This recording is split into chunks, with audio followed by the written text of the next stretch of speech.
tumulto que se montó, que decidieron mandar a Pablo de Jerusalén a Cesarea.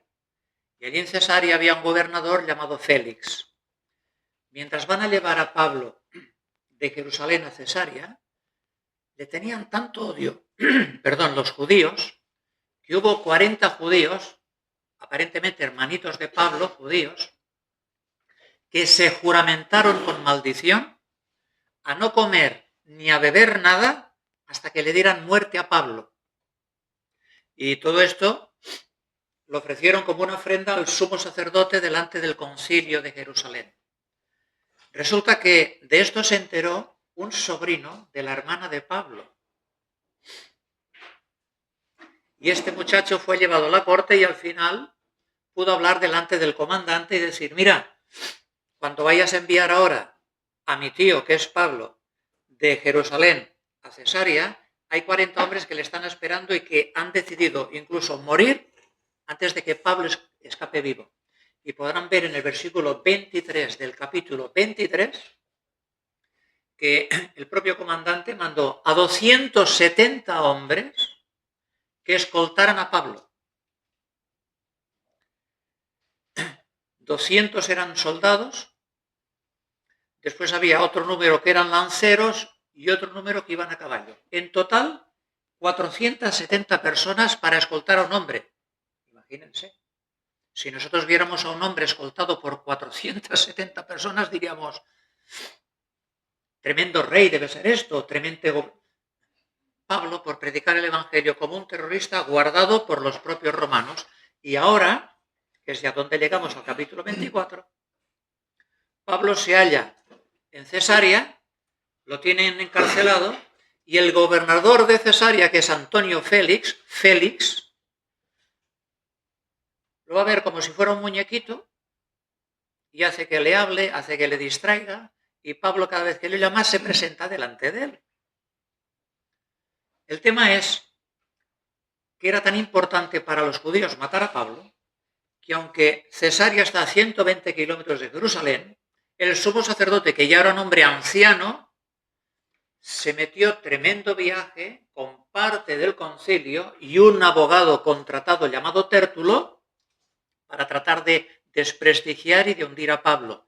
Verán ahora en lo que vamos a leer como todas, si leen la Biblia un poco, todas las acusaciones que presenta Tértulo contra Pablo, todas son falsas. El propio Pablo después se va a defender. Y vean también la manera tan pelotera, tan lisonjera, tan aduladora, como los propios judíos hablan a este gobernador, que ya les hablaremos un poquito de quién fue. Dicho todo esto, y gracias por la atención, leo en el capítulo 24. 5 días después, descendió el sumo sacerdote Ananías con algunos de los ancianos y un cierto orador llamado Tértulo, y comparecieron ante el gobernador contra Pablo. Y cuando éste fue llamado, Tértulo comenzó a acusarle diciendo: como debido a ti gozamos de gran paz, y muchas cosas son bien gobernadas en el pueblo por tu prudencia, oh excelentísimos Félix, lo recibimos en todo tiempo y en todo lugar con toda gratitud.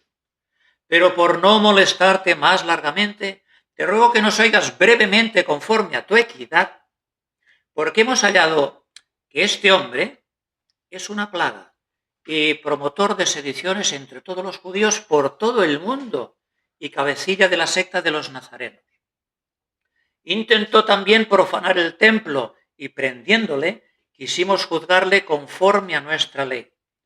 Pero interviniendo el tribuno Lisias, con gran violencia le quitó de nuestras manos, mandando a sus acusadores que viniesen a ti. Tú mismo, pues, al juzgarle, podrás informarte de todas estas cosas de que le acusamos. Los judíos también confirmaban diciendo ser todo así. Habiéndole hecho señal el gobernador a Pablo para que hablase, éste respondió: porque sé que desde hace muchos años eres juez de esta nación, con buen ánimo haré mi defensa. Como tú puedes cerciorarte, no hace más de 12 días que subí a adorar a Jerusalén. Y no me hallaron disputando con ninguno, ni amotinando a la multitud, ni en el templo, ni en las sinagogas, ni en la ciudad. ni te pueden probar las cosas de que ahora me acusan. Pero esto te confieso, que según el camino que ellos llaman herejía, así sirvo al Dios de mis padres, creyendo todas las cosas que en la ley y en los profetas están escritas, teniendo esperanza en Dios, la cual ellos también abrigan, de que ha de haber resurrección de los muertos, así como de los justos, como de los injustos.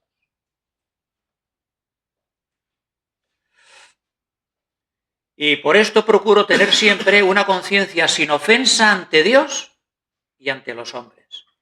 Pero pasados algunos años vine a hacer limosnas a mi nación y presentar ofrendas. Estaba en ello cuando unos judíos de Asia me hallaron purificado en el templo, no con multitud ni con alboroto. Ellos debieran comparecer ante ti y acusarme si contra mí tienen algo. O digan estos mismos si hallaron en mí alguna cosa mal hecha cuando comparecí ante el concilio, a no ser que estando entre ellos prorrumpí en alta voz acerca de la resurrección de los muertos, soy juzgado hoy por vosotros. Entonces Félix, oídas estas cosas, estando bien informado de este camino, les aplazó diciendo, cuando descendiere el tribuno Lisias, acabaré de conocer de vuestro asunto. Y mandó al centurión que custodiase a Pablo, pero que se le concediese alguna libertad y que no impidiese a ninguno de los suyos servirle o venir a él. Unos días después, viniendo Félix con Drusila, su mujer, que era judía, llamó a Pablo y le oyó acerca de la fe en Jesucristo. Pero al disertar, repito, pero al disertar Pablo acerca de la justicia, del dominio propio y del juicio venidero, Félix se espantó. Otras versiones aún me gustan más. Félix tembló. Pero cuando yo disertara a Pablo del juicio, del dominio propio y del juicio venidero, Félix se espantó y dijo, ahora vete, vete. Pero cuando tenga oportunidad, te llamaré. Esperaba también con esto que Pablo le diera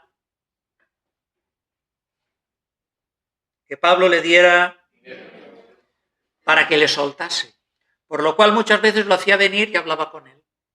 Pero al cabo de 2 años recibió a Félix por sucesor a Porcio Festo, y queriendo Félix congraciarse con los judíos, dejó a Pablo preso. Y lo dejó preso, mis hermanos, 2 años. Empiezo. Por la gracia de Dios. Y mientras mi papá en estos momentos está debatiéndose entre la vida y la muerte. Félix, el gobernador hoy de Judea,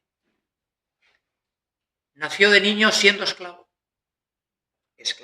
desde niño. Tenía un hermano llamado Antonio Palas, y Palas estaba infiltrado en la corte y servía al emperador Claudio. Gracias a su hermano, Félix, el hermano Antonio movió los hilos y también lo metió en la corte y sirvió también al emperador Claudio en todos sus vicios, en todas sus obscenidades. Lo hizo tan bien que también le dieron la libertad, fue ascendido a la corte y fue, según mis datos, el primer ex esclavo que llegó en Roma a ser gobernador de una provincia, en este caso de Judea. Vean, de esclavo a gobernador. Pero tomad nota de esto. Fueron tales sus abusos, fueron tales los crímenes que cometió Félix, fueron tales las injusticias y los sobornos que hizo y que recibió, que el emperador que vino después de Claudio, que fue Nerón, y Nerón es una bestia, fue una bestia, un sádico, un cínico, quemó a la gente viva por gusto, le pegó fuego a Roma y echó la culpa de ello a los romanos. El propio Nerón, que fue la bestia de las bestias, sacó de su puesto a Félix en Roma porque se estaba pasando muchísimo. Es como si el propio diablo dijera a uno de sus demonios, muchacho, pórtate bien. Imagínense quién fue este Félix. Pero lo más grave no fue esto. Lo más grave fue que aunque fue libre y lo sacaron de su esclavitud, aunque fue libre, llegó a ser gobernador de toda una provincia, toda su vida quedó con una mente de esclavo. Por eso gobernó como gobernó. Y esto es un punto de atención para todos nosotros. Porque muchos de nosotros pienso que hemos sido liberados por Jesús. Y Jesús ha dicho, al que al Hijo libertare, ese será verdaderamente libre. Y también Dios en su palabra dice que donde está el Espíritu de Dios, allí hay libertad. Y conoceréis la verdad y la verdad. Pero por desgracia muchos de nosotros, aunque hemos sido libertados, seguimos viviendo con mente de esclavo. Seguimos peleando, seguimos codiciando, seguimos murmurando, seguimos criticando, seguimos con amargura. Seguimos con mente de esclavos. ¿Os acordáis el pueblo de Dios? 400 años esclavos en Egipto. ¿Cuándo vendrá la liberación? ¿Cuándo saldremos de este horno? ¿Cuándo se acabará esta tortura? ¿Cuándo se acabará esta amargura? ¿Cuándo seremos libres? Viene el Señor, pone a Moisés y lo saca al desierto. Llevaban 400 años de esclavos. No llevaban ni 11 días en el desierto. No llevaban ni 11 días en el desierto. Y Dios por la noche les guiaba con columna de fuego y el fuego les daba calor. Durante el día el Señor se transformaba, les daba una nube que les protegiera del sol y les guiara por el camino. Su vestido nunca envejeció, su calzado nunca tuvieron que comprarlo de nuevo. Su alimento era fresco y del horno cada mañana. Maná, manjú. ¿Qué es esto? Y teniendo esta santa dependencia de Dios en todo y para todo, para la comida, para el vestido, para el alimento, para el camino a seguir, ¿sabéis qué dijeron cuando llevaban 11 días viviendo así? Nos acordamos de los pescados de Egipto, nos acordamos de los melones de Egipto, nos acordamos de las cebollas y de los puerros de Egipto. ¿Sabéis qué decían? Prefiero estar como un esclavo trabajando de 8 a 3 que servir a Dios en un desierto en plena libertad. Mente de esclavo. Mente de esclavo, que Dios nos guarde, mis hermanos, de seguir siendo esclavos cuando el Hijo nos ha liberado. La verdadera libertad, mis hermanos, no es hacer lo que a uno le da la gana. Trata de estar quieto, cariño. La verdadera libertad no es hacer lo que a uno le da la gana, sino sujetarse a la palabra de Dios. Porque la palabra de Dios no es hacer lo que a uno le da la gana, sino que la palabra de Dios es la perfecta ley, la ley de la libertad. La libertad no es la ausencia de ley, la libertad es conocer la ley de Dios. Porque si uno vive haciendo lo que le da la gana, uno sigue siendo esclavo de lo que la gana le da. De tus pasiones, de tus concupiscencias, de tus arrebatos, de tus iras, de tu mal humor, de tus amarguras, de tus codicias, de tus vicios, de tus perversiones. Aunque lo hagas cuando nadie te ve, te sientes sucio porque sabes que Dios te está viendo. Es tremendo. Así que Félix, por cierto, se casó con Drusila, una judía, una niña de 20 años. Drusila era de la familia Herodes Agripa, de los Herodes. Acabó dejando a Félix, pero antes de Félix estuvo casado con el rey Asís, rey de los Mesenios, y antes estuvo prometida también a Antíoco. Y Félix ya va por su tercer matrimonio. Entre los dos ya suman 6. Entre los dos suman 6.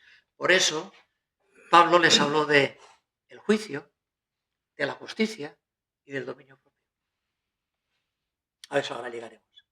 Pablo es el que nos dice en Romanos, capítulo 1, porque no me avergüenzo del Evangelio, porque el Evangelio es poder de Dios para salvación a todo aquel que cree, primeramente al judío, después al griego, porque en el Evangelio la justicia de Dios se revela por fe y para fe, de manera que, como está escrito, el justo por la fe vivirá. Mis hermanos, el Evangelio, vamos a ver qué es el Evangelio un poquito. El Evangelio no es que, mira, tú eres muy buena persona, pero te falta una pieza en el corazón. Pon a Jesús y ahora serás perfecto. No. El Evangelio no es una cuestión de corazón solamente. Porque sí que Dios nos amó y dice que de tal manera amó Dios al mundo que ha enviado a su Hijo unigénito para que todo aquel que en él crea no se pierda y tenga vida eterna. Pero por favor, atención, el Evangelio es cuestión de justicia. ¿De qué justicia? De la de Dios. ¿Por qué? Porque Dios ha dado una ley, su palabra, sus mandamientos. ¿Y qué es el pecado? El pecado es infracción de la ley. Por lo tanto, el Evangelio es cuestión de justicia. Mientras la justicia de Dios no venga al ser humano, y el único que puede aplicar la justicia de Dios al ser humano es Jesús a través de su muerte y resurrección, el hombre nunca tendrá paz.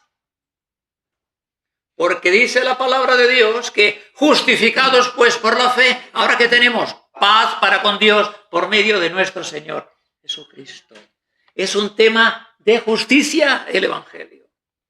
Es un tema de que la ley no se puede saltar y quien la salta la tiene que pagar. Porque Dios, como es bueno, porque Dios es santo, Dios no puede dar por bueno al que es culpable ni al culpable por bueno, sino ¿cómo debe ser bueno Dios?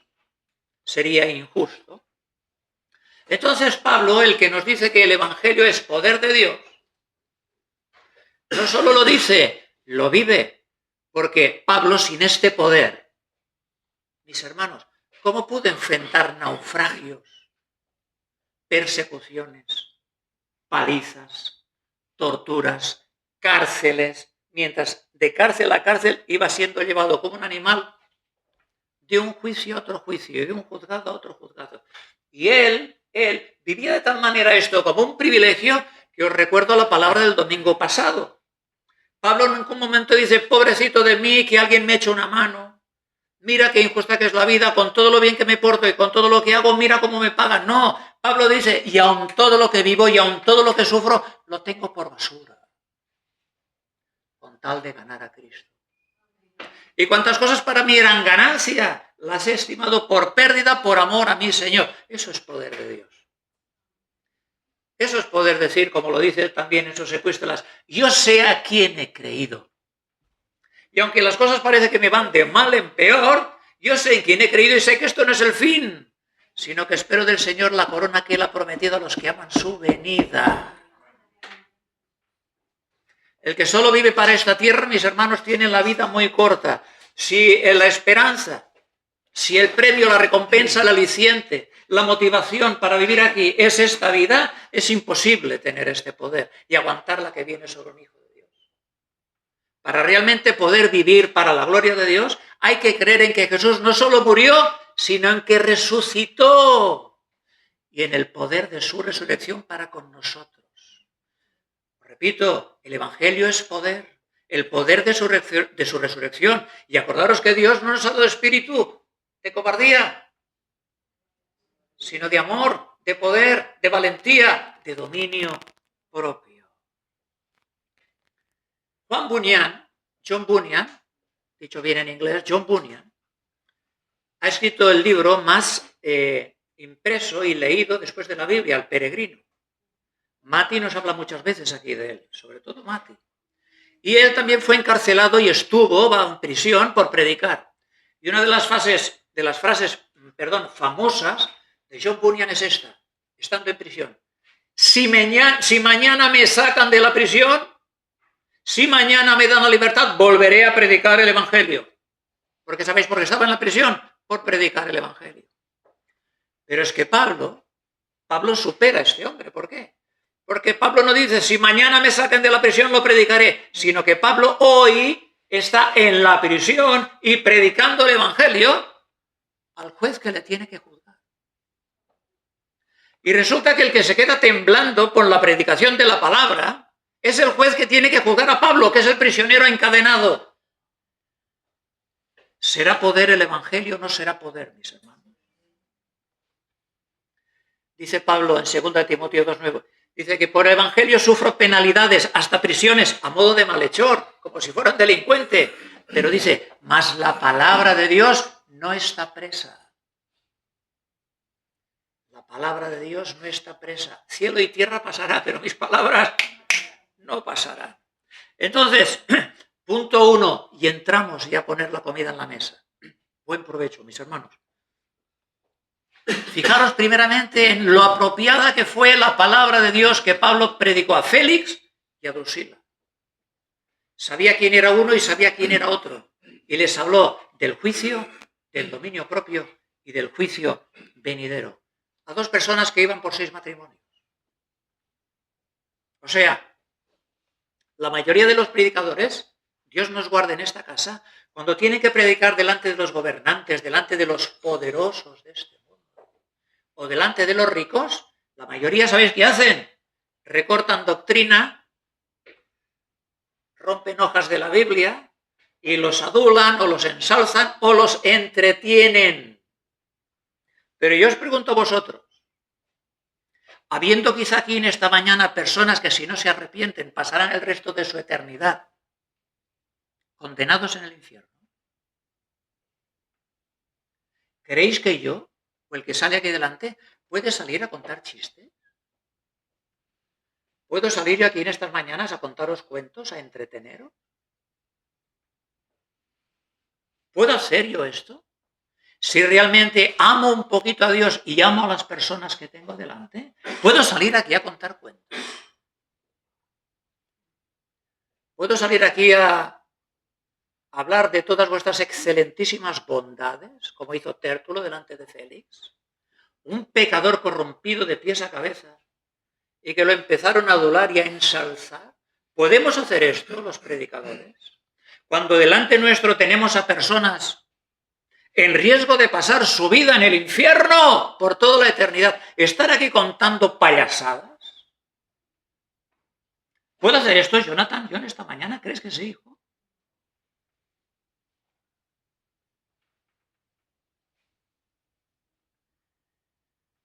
Así que la palabra apropiada, con valor, porque se la jugó. Porque Pablo decía, estoy delante de aquel que puede juzgarme para vida o para muerte. Mejor, bueno, explicarle 4 cosas que le gusten, ¿no? No. Eso fue verdadero amor por Félix. Eso fue verdadero amor por Drusila. Muchacho, serás gobernador, pero te vas de cabeza al infierno, reacciona. Eres un esclavo del pecado. Estás atado de pies y manos.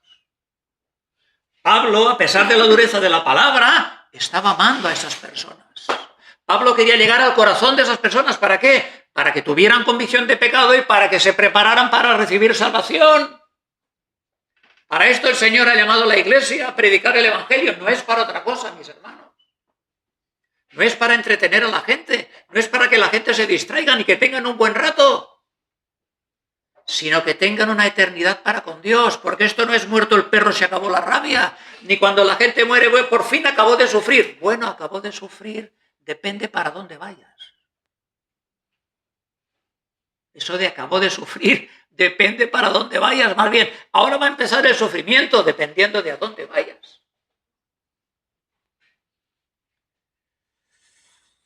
Así que fijaros, mis hermanos, qué cosas tiene la vida. Félix y Drusila dijeron que venga Pablo, quizá para salir de la rutina del día, para tener un rato de relajación, para tener un rato de diversión. Vamos a entretenernos un poco, pero en vez de entretenimiento, el gobernador se encontró con el juicio de Dios. Se espantó. Carlitos tembló. Y es lo que pasa siempre cuando verdaderamente el Evangelio es predicado. El corazón o se ablanda o se endurece. Pero nadie puede quedar igual cuando el Evangelio realmente es predicado. O te pones en contra o te pones a favor. Pero repito, no hay punto muerto. Cuando se predica el Evangelio, mis hermanos, el que es ladrón y está sentado en la iglesia, cuando escucha la palabra de Dios solo tiene 2 opciones. El propio terror de Dios hace que se vacíe los bolsillos, o tiene que salir corriendo de la iglesia jurando que nunca más volverá a ella. Ojalá que fueses frío o caliente. Pero por cuanto eres tibio, te vomitaré de mi boca. Y mirar, mis hermanos, repito, como nosotros quizá del amor tenemos muchas ideas románticas, nostálgicas, sentimentales, pero tenemos que conocer más del amor de Dios, que nos puede sorprender. Esto es por amor. Porque el Evangelio, en esta mañana, está pasando aquí. El Evangelio está hablando a cada uno. A cada una. El Evangelio no hace acepción de personas. El Evangelio no desprecia a nadie. Jesús, si ve que tiene una abeja fuera del redil, no comerá, no beberá, ni dormirá hasta que la traiga de nuevo a casa. Porque para Jesús, cada persona, escucha bien, para Jesús cada persona es una congregación. Para Jesús cada persona es una iglesia, es un mundo. Y en la Biblia tenemos testimonio y ejemplo de que las mayores revelaciones, muchas veces que el Señor Jesús dio en esta tierra y que jamás se han escuchado en este mundo, no las dio a una multitud, se las dio a una persona, se las dio a un hombre, se las dio en privado a una mujer. La hora viene cuando los verdaderos adoradores adorarán al Padre en espíritu y en verdad. Esto se lo dijo a una mujer que todo el pueblo la despreciaba. El mayor tratado de adoración que Jesús ha dado en esta tierra se lo dio a una esposa que dijo: 5 maridos has tenido y el que ahora tienes no es tu marido. ¿Cómo es nuestro Dios, mis hermanos? ¿Cómo es nuestro Dios? Uno diría: Señor, ¿que sabes con quién estás hablando? Aquí diríamos: ¿sabes quién es esa golfa? ¿Sabes quién es esa perdida? Nosotros todavía le diríamos a Jesús con quién está hablando, como si Él, que es omnisciente, omnipotente, no lo supiera. Mirar el mayor tratado de adoración, la adoración, lo más alto que hay en esta tierra, adorar a Dios. ¿A quién eligió Dios para dárselo? A una mujer que la sociedad le pone la X antes de que venga a hacer el carnet de identidad. No hay papeles para ti. El Evangelio no hace acepción de personas. Si le hiciera como Jesús se hubiera podido dirigir a esta mujer. Así que, punto 1, cuidado con la mente de esclavo. Punto 2, lo digo para los tímidos y que a veces tienen que salir aquí o tienen que hablar y decir: yo mira, es que hablar a la gente, escucha bien, es más difícil hablar a una persona que a una multitud. Es más difícil estar en una iglesia pequeña que en una gran iglesia. Porque aquí nos solemos todos unos a otros. Aquí nos vemos todos unos a otros. Aquí entras por la puerta y ya sabemos todo. Si has tenido buena semana o la has tenido mala. Si has dormido bien o has dormido mal. Si te está doliendo la muela o estás dando dolor de muelas a alguien. Pero en la iglesia grande, por miles, God bless you, Dios te bendiga, cara de pan de hogaza todo el día, pero ¿quién te conoce? Nadie, que siga la fiesta, pago yo. ¿No? Pero qué bueno que es podernos sentar todos juntos en la mesa y vernos cara a cara. Y tener comunión. Darnos cuenta de que hoy llegó iluminada, con sus bastones, tengan cuidado, pero hoy llegó iluminada. Darnos cuenta que falta Rebeca, que falta Miroslava. Darnos cuenta de quién está, quién no está. ¿Por qué? Porque realmente somos familia. Y esta es la iglesia, esta es la casa de Dios, la familia de Dios. Donde hay hermanos, aunque algunos quieren ser primos, donde somos hermanos. Así que si les preguntara, ¿cuál fue el mejor elogio que podríamos dar hoy a la predicación de Pablo? ¿Saben cuál es? El mejor elogio que se puede decir de la predicación de Pablo, que Félix tembló. ¡Ay, qué palabra tan hermosa, pastor! Conozco a tanta gente que cuando habla de sus pastores, ay, es que el pastor cuando habla, ay, es que están, ¿no? Yo digo, están en el Evangelio, están en el cine, les dan telenovelas, ¿qué les dan?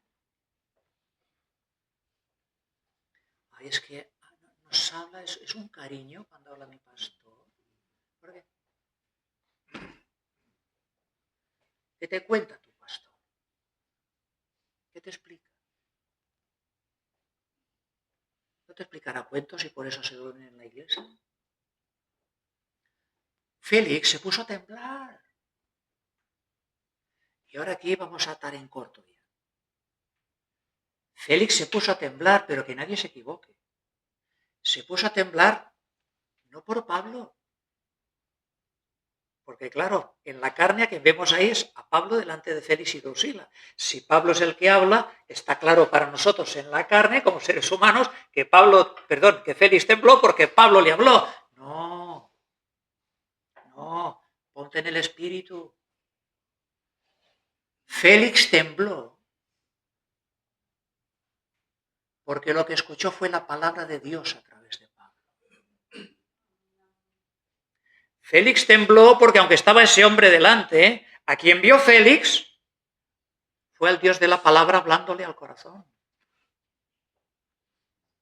Y cuando Pablo dio la palabra de Dios, Félix, como en una película, vio sus crímenes, sus vicios, sus sobornos, sus injusticias, sus abusos, sus barbaridades, de tal manera que se vio descubierto en medio de la reunión.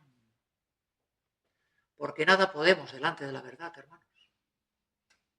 Acuérdate de Hebreos 4, que habla del sumo sacerdote en el altar, como abriendo a la víctima en canal, y ahí te habla de la espada que usa, pero como la palabra de Dios, y nos dice que todos estamos desnudos y abiertos delante de aquel a quien tenemos que dar cuentas. Porque la palabra de Dios es viva y eficaz, más cortante que una espada de dos filos. Dice que separa el espíritu del alma, los pensamientos de las intenciones, el tuétano de las coyunturas. No hay cosa creada que no sea manifiesta en su presencia. La palabra de Dios traspasó a Félix. La palabra de Dios descubrió a Félix. Y cuántas gracias tenemos que dar muchos y muchas de los que estamos hoy aquí, porque la palabra de Dios, muchos sabemos y muchas sabéis lo que es, que esté el predicador aquí delante, esté dando la palabra y sentirse traspasado, sentirse desnudo, sentirse humillado, sentirse descubierto, sentirse avergonzado. De tal manera que más de uno y más de una pensó, esto lo ha dicho por mí.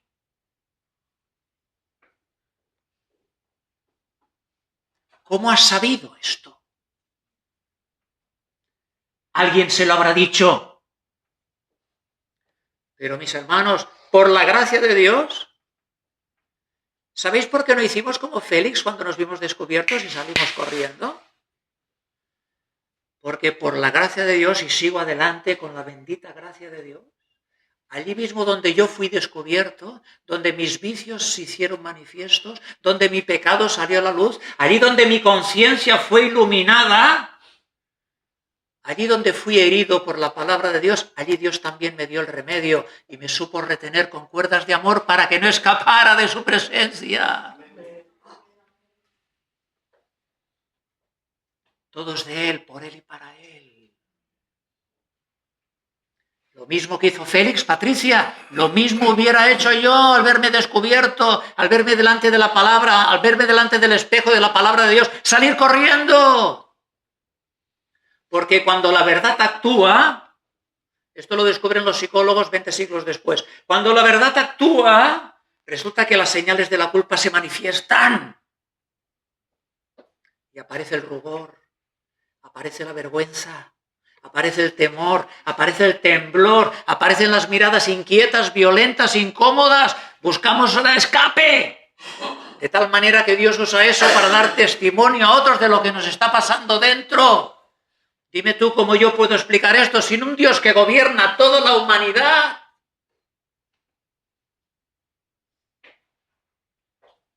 Y que el hombre sabe que está pecando y que bebe el pecado, bebe la iniquidad como el agua, dice Job.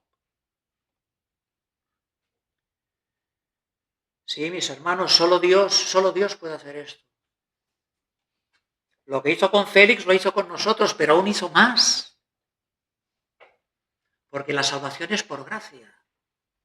Dios a mí no me salvó porque fui bueno. Dios a mí no me salvó por buenas obras. Dios a mí no me salvó porque tuvo fe. Aún la fe con la que creí, Él me la puso en el bolsillo. Lo dice Efesios, ¿no? Salvos por gracia, por medio de la fe. Y esto, la fe, no es de vosotros, es don de Dios. Entonces, ¿de qué te glorías?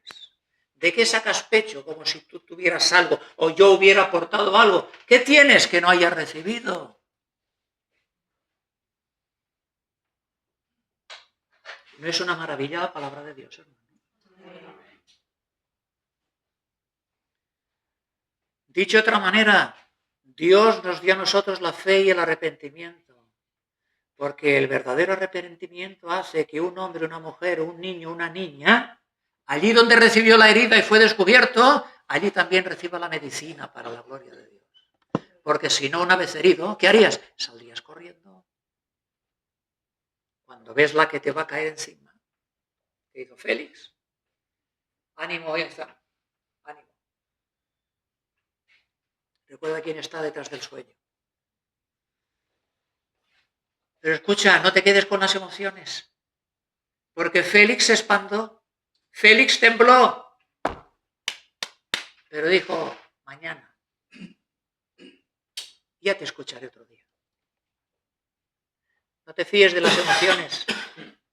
Fíate de los hechos. No te fíes de si la palabra de hoy te ha tocado mucho o te ha tocado poco. Mira cómo Félix, y después de tantos años de escuchar la palabra, ¿estás cambiando o no estás cambiando? Mira si después de tantos años de venir a la iglesia, todavía hay que decirte las mismas cosas. ¿Cómo está tu compromiso? ¿Cómo está tu asistencia? ¿Cómo están los cultos en tu casa? ¿Cómo está la educación cristiana de tus hijos? ¿Cómo te comportas ante la sociedad? ¿Qué concepto tiene de ti la gente con la que se relaciona normalmente contigo? ¿Es poder para ti el Evangelio? ¿Es poder? ¿O es un cuento? Eso tienes que saberlo tú.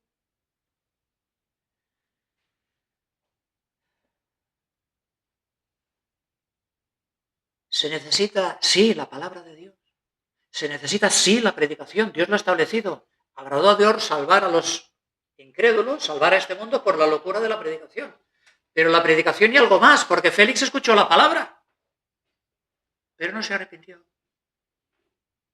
Félix escuchó la palabra, pero dijo, mañana. Y no vio nunca ese mañana. Se necesita la palabra de Dios y la obra del Espíritu Santo, mi hermano. Sin la cual, repito, todos los que estamos aquí saldríamos corriendo cuando Dios nos pone el espejo delante. Y por cierto, este detalle es importante también. Espero que se pueda entender y explicarlo bien. Nosotros tenemos que dar testimonio de la verdad. Y por supuesto que nuestra vida debería apoyar el testimonio que damos. Nosotros deberíamos ser ejemplo de aquello que predicamos. Pero aún así, tranquilo, mi hermano. Porque si la gente tuviera que creer por tu testimonio o por el mío, nunca creería nadie.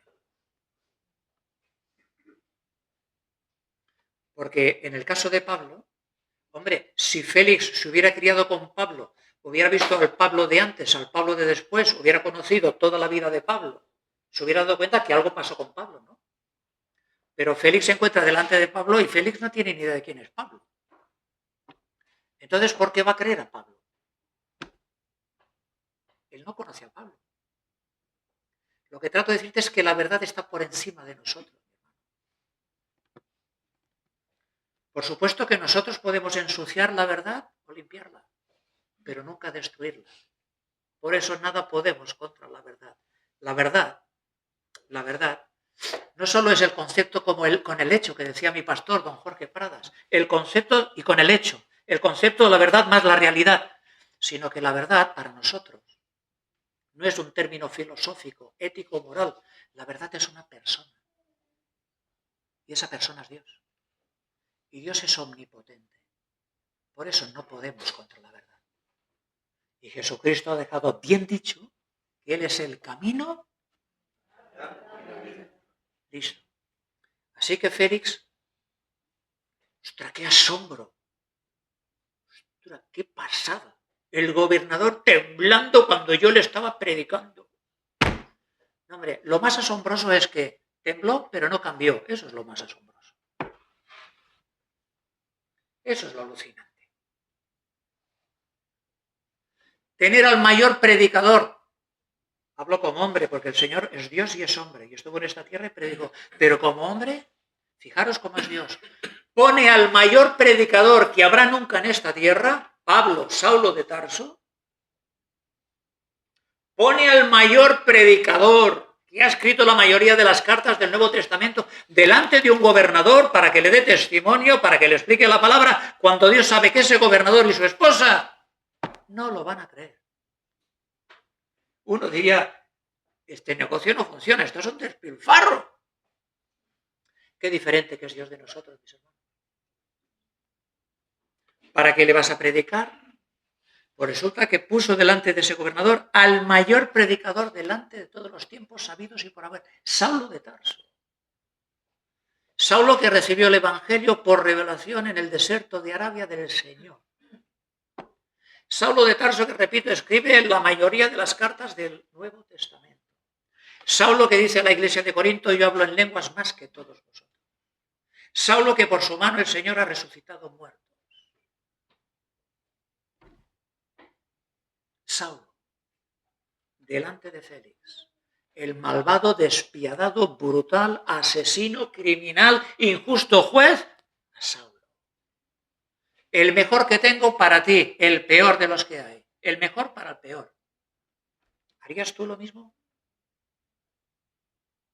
O dirías, no me salen las cuentas este negocio. Voy a poner este aquí. Y aparte, lo pones, los amigos te dicen, ¿pero qué haces? ¿Qué haces? Resulta que no se convierte bien. Y lo ves. No. Vuelvo al punto de la eternidad.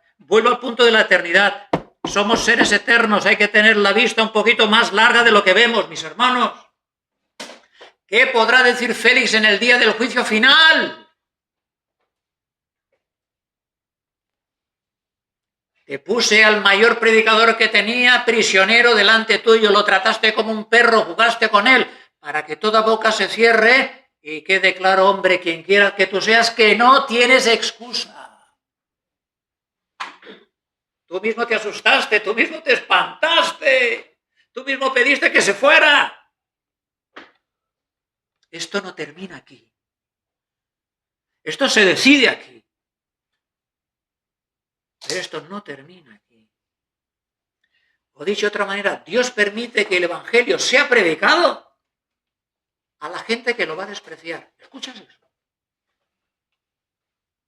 ¿Escuchas eso? ¿Escuchas que nosotros vamos a Cuba, vamos a Costa Rica, vamos a Colombia, por la gracia de Dios, un privilegio inmerecido que nos ha dado, vamos a Estados Unidos, vamos a Argentina? Y que veníamos aquí, mis hermanos, mirar, Dios nos envió allí y nos han metido en la cárcel. En Cuba ya hemos estado a punto más de una vez. Nos han metido en la cárcel, hemos salido como perros y, bueno, ¿para qué hicimos este viaje? No hagamos más viajes. No, esto no es así.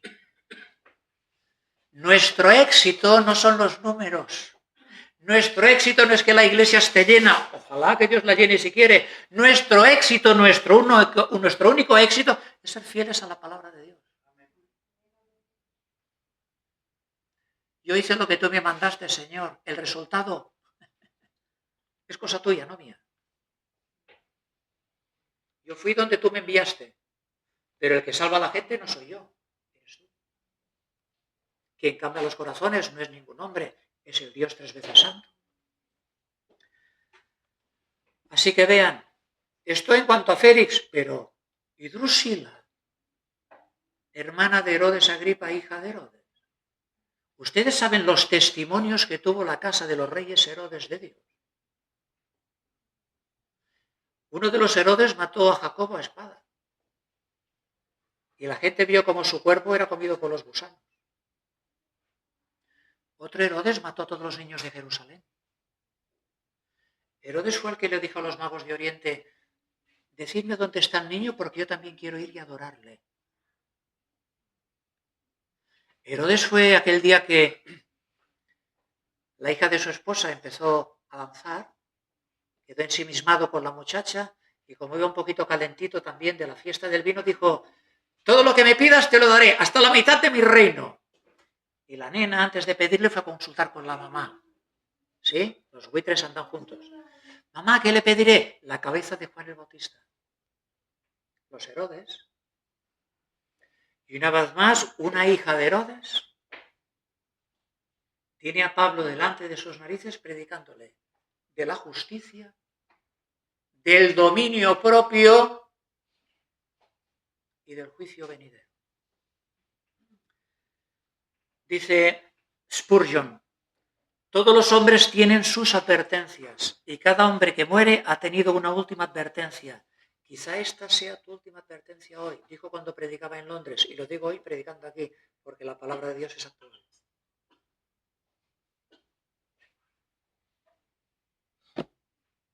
La palabra de Dios es actual.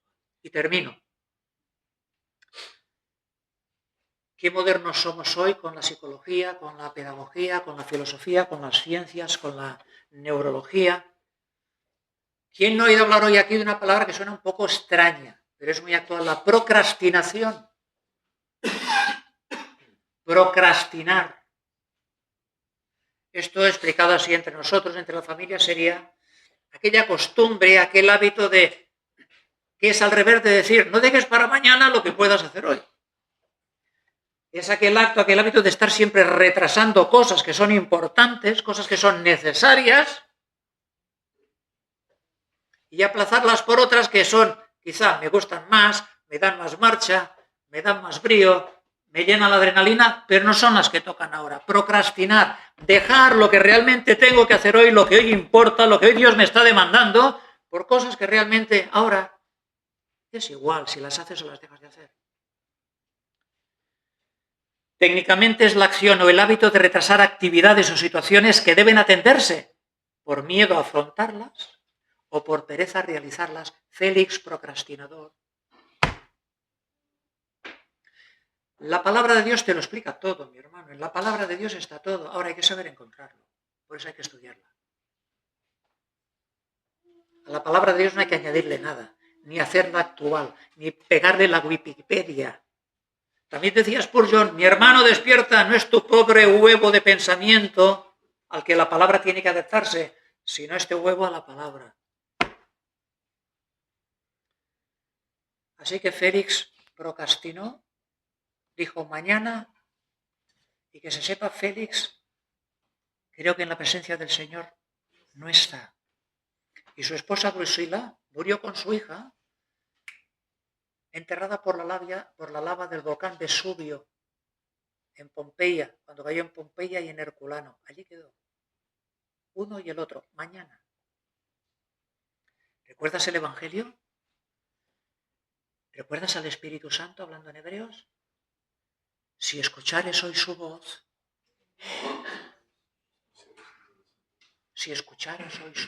no endurezcas tu corazón. Y en cuanto al tema de procrastinar, mirad, hace unos años el diablo hizo una reunión con todos sus demonios. Y les dijo, muchachos, parece que en la tierra va a haber avivamientos, hay que bajar y confundir al personal. Así que necesito un brainstorming, una tormenta de ideas, que cada uno saque la suya, a ver qué elegimos, a ver qué proyecto se presenta que realmente yo lo pueda apoyar, para ir a la tierra y confundir y engañar a la gente. Y bueno, salió rápidamente uno, levantó la mano, dime. Yo voy a bajar a la tierra, les voy a decir que no hay Dios. Y el demonio dijo, hombre, ¿dónde me vas con esas? La gente tiene el testimonio, hombre, por la creación, su propia conciencia. No vas a decirle que no hay Dios. Siguiente, otro ahí, dime. Y no, yo les voy a hablar de que no hay cielo, de que muerto el perro se acabó la radio. Pero, hombre, muchacho, pero que no estudias tú, que no estudias. Porque los diablos estudian bien la palabra, ¿eh? Uy, cómo la conocen. Fue a tentar al Señor con ella. Dice, que no hay cielo. Pero, hombre, ¿cómo le va a decir que no hay cielo? Pero tú no sabes que Dios ha puesto eternidad en el corazón del hombre. Siéntate, melón, siéntate. Y al final levantó uno que no hacía cara de ni chicha ni limonada y dice, ¿tú qué? Dice, mira, yo voy a bajar y les voy a decir que no tengan prisa. Vas a ir tú. Vas a ir tú, muchacho. Eso está bien, eso me gusta. que no tengan prisa. Mañana. Mañana. Los que hemos estado en este mundo un poco oscuro, ¿os acordáis de esta canción? ¿Cuándo lo vas a dejar? Mañana. Porque yo lo dejo cuando lo quiera, ¿no? Pero mañana. Mañana. Y si esta historia, como dice la canción, no al revés, si esta historia parece corta, no. Si no quieres esta historia de los diablillos, tengo la versión corta, que viene con el pack también. Dice que el rabino estaba predicando y le dijo a los discípulos, arrepentiros el día que vais a morir. Y el discípulo le preguntó, pero es que no sé qué día me voy a morir. Dice, pues arrepiéntete hoy. Que Dios os bendiga.